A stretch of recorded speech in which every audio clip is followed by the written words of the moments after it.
I'm Noah, overseeing the family-owned public bathhouse passed down from my grandfather. Together with my wife Emma, we experienced a pivotal moment with a child.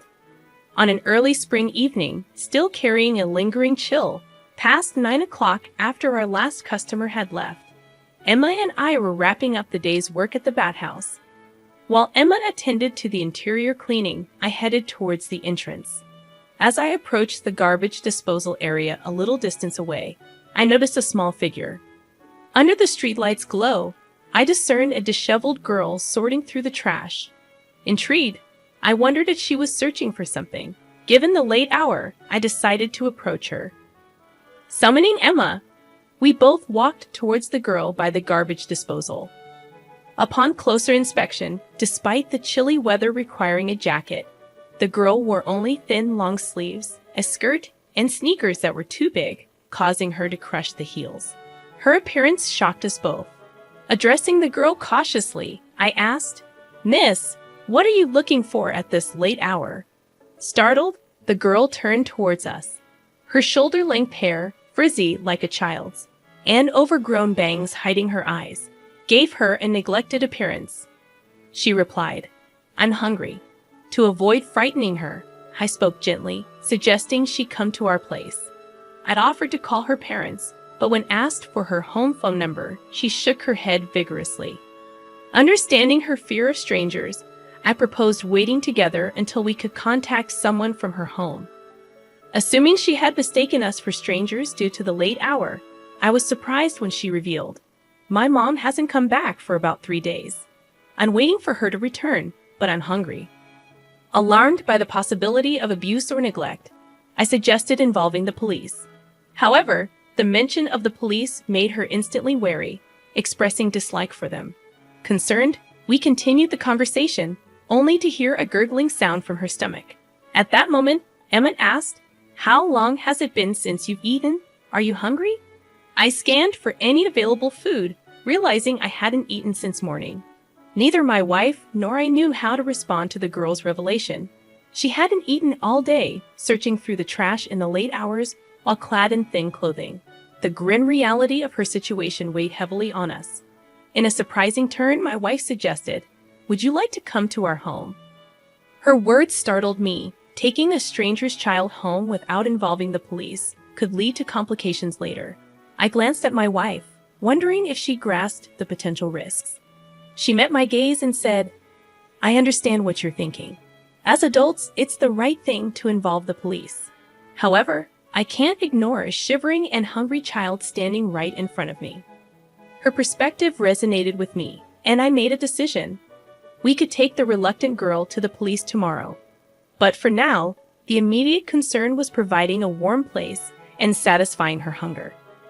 With a reassuring smile, I extended my hand to the hesitant girl, saying, "It's okay. Come to our place." After a moment of hesitation, the girl reached out and took my hand.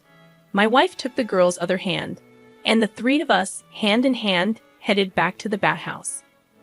Upon our return, we learned the girl's name was Mia. While my wife took Mia into the bath, I prepared some clothes. Mia's current attire was dirty and too cold-looking, so I selected suitable replacements from my wife's wardrobe: a pair of drawstring pants, a shirt, and a jacket. The drawstrings on the pants would secure them in place.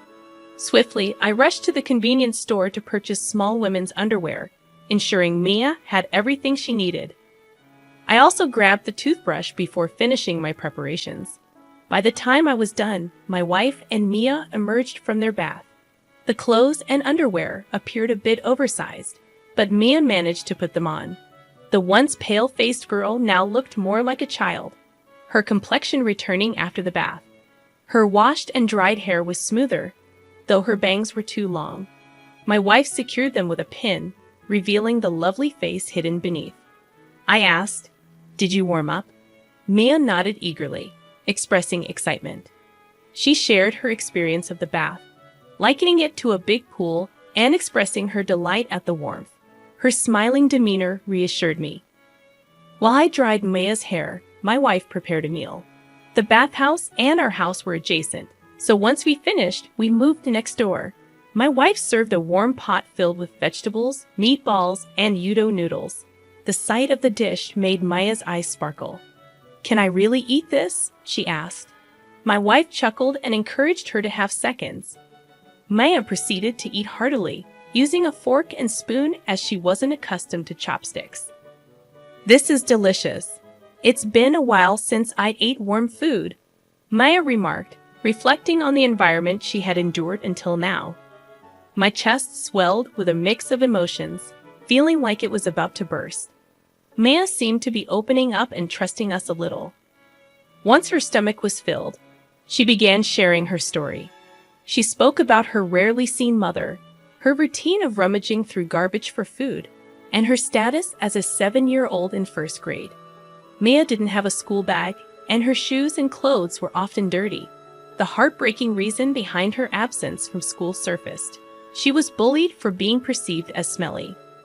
As a couple, Mia's narrative struck us profoundly. "I like it here. I want to sleep here." "Are you going to call the police?" she asked. Without hesitation, my wife and I wanted Mia to experience at least one night of warmth and rest. Reassuring her, I said, "It's okay. Let's sleep together on a fluffy bed tonight. But could you go to the police with us tomorrow?" "Don't worry, they are kind. Your mom might be worried too." Mia, who had been silent for a while, rubbed her sleepy eyes and expressed, "I hope so. I hope she is worried, Mom." I wanted to comfort her, but I couldn't easily speak positively about a mother who had likely abandoned her child. Temporary comfort might hurt her later. In the room, I prepared the bedding, and Mia happily got into the bed. It was her first time sleeping in such a fluffy bed, and she marveled at its warmth. Concerned about her being cold, she mentioned, "I hope she is not cold. It will be nice if she could sleep in a warm bed too." Silently shedding tears, my wife and I were moved by her brave concern for a mother who left her without food. I struggled to hide my emotions from Mia, who was already drifting into sleep. The next day, my wife and I accompanied Mia to the police box. I couldn't forget the slightly lonely look on her face as we said our goodbyes. Saying goodbye to Mia and her mother was a bittersweet moment. Despite the lump in my throat, I managed to offer a smile. "Yeah, hopefully we'll see each other again someday. The police will take good care of you from here, so you have nothing to worry about," I reassured Mia, who nodded in understanding. As we departed from the police box, my wife hugged Mia tightly, waving at us with a smile. Maya left an indelible mark on our hearts. Though we had grown close to her in just one night, bidding farewell was a painful experience. On the journey home, my wife expressed deep concern about Mia's future. We were a childless couple who had once dreamed of having 3 kids. However, fertility issues, specifically ovulation problems, plagued us. Despite a decade of infertility treatments, we remained childless. We decided to cherish our time as a couple, having tired of the emotional roller coaster associated with conceiving. Our focus shifted, and we lived a quiet life together. Our own struggles made us particularly sensitive to the suffering of children at the hands of neglectful parents. Unable to shake our worries about Mia, we contacted the police box where we had left her. They informed us that Mia's mother had not returned, and Mia was headed to a children's home. Due to our role in finding her, we learned the name of the facility. Promptly, my wife and I visited Mia at the children's home, discovering a multitude of children separated from their parents for various reasons. Mia, upon seeing us, immediately embraced my wife, expressing, "Aren't you and your wife going to stay with me? They said my mom might not come back." Stunned by her words, we covered up her straightforward question with a forced smile. Despite the emotional bond formed in that short time, the reality was clear. We couldn't live with Mia. After all, we were strangers. But when we spoke to the children's home staff, the story took an unexpected turn. Upon leaving, we were introduced to the concepts of foster care and adoption. Sensing a pivotal moment, I glanced at my wife, who met my gaze with earnest eyes and nodded in agreement. That marked the moment we decided to explore these avenues. Learning about foster care and adoption that day prompted us to sign the necessary documents. For children like Mia, who had recently arrived at the children's home, obtaining permission from the family court was deemed necessary for adoption or foster care procedures. Fortunately, that permission was granted without any complications at a later date. Following this, we actively engaged in training and seminars to become adoptive parents, leading to busy days. During this period, we occasionally visited Mia, gradually building a connection with her. During one visit, we mustered the courage to ask Mia, "How would you feel if we said we want to live together as a family in place of your mom?" Her response was heartwarming. "I'd be so happy," Maya answered with a beaming smile. It was a moment that fueled our determination. While a traditional mother experiences the blessing of nurturing a child in her womb, we lacked that natural process. To become Mia's parents and witness more of her joy, we set a goal and combined our efforts to overcome the challenges of busy days. However, a day of unexpected turmoil arrived. We received a call from the children's home staff, urgently inquiring about Mia's whereabouts. It turned out she had slipped out of the facility. Both my wife and I rushed to search for her. The distance between the children's home and the apartment where Mia used to live, now our home, added to our anxiety. Fearing the worst scenarios, we received a message that Mia had been found by the police. Hurriedly, we went to see Mia upon her return to the children's home. As we arrived, Mia's tear-streaked face told a story of her recent experience. "I want to go to where you guys are. I want to eat meals together again and take a bath like in a swimming pool," Mia expressed, her words filled with longing. My wife and I were rendered speechless, embracing her tiny body tightly. This incident served as a catalyst, intensifying our desire to become a family with Mia. As time passed and Mia regained her composure, we made her promise not to leave the children's home alone due to our concerns. We reiterated our intention to take Mia into our care to the staff.